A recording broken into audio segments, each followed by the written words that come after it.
आज हम प्रजनन स्वास्थ्य यानी रिप्रोडक्टिव हेल्थ के बारे में बात करेंगे, जो हम सभी की जिंदगी से जुड़ा एक बहुत जरूरी टॉपिक है। तो आज हम क्या क्या जानेंगे?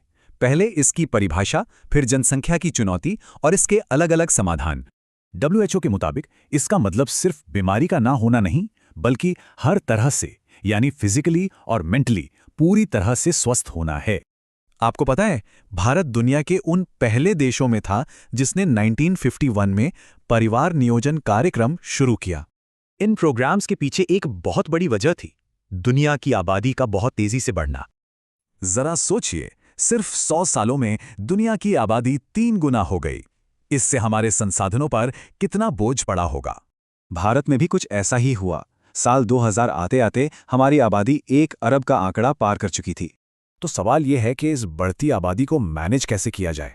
आखिर इसके लिए क्या तरीके मौजूद हैं?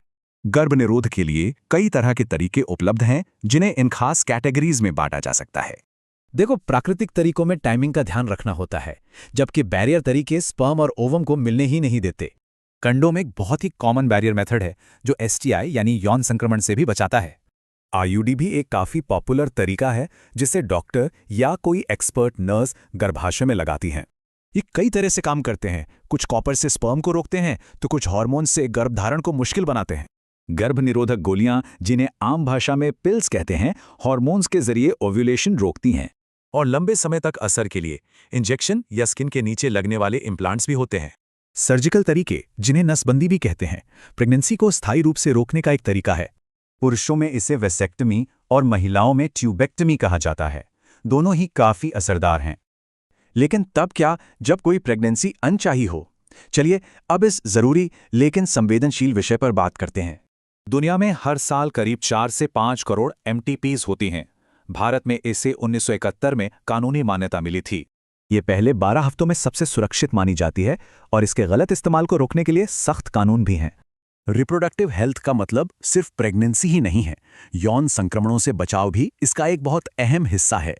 STI यानी वो इन्फेक्शंस जो यौन संपर्क से फैलते हैं, इन्हें वेनेरियल डिजीज भी कहते हैं। इनमें गोनोरिया और सिफिलिस से लेकर हेपेटाइटिस B और HIV जैसे गंभीर इन्फेक्शंस शामिल हैं। आखिर में ये समझना जरूरी है कि अच्छी रिप्रोडक्टिव हेल्थ के लिए एक मजबूत मेडिकल और सामाजिक व्यवस्था कितनी जरूरी है। तो ये हमें इस सवाल के साथ छोड़ जाता है कि हम एक समाज के तौर पर इस विषय पर खुली बातचीत को कैसे बढ़ावा दे सकते हैं।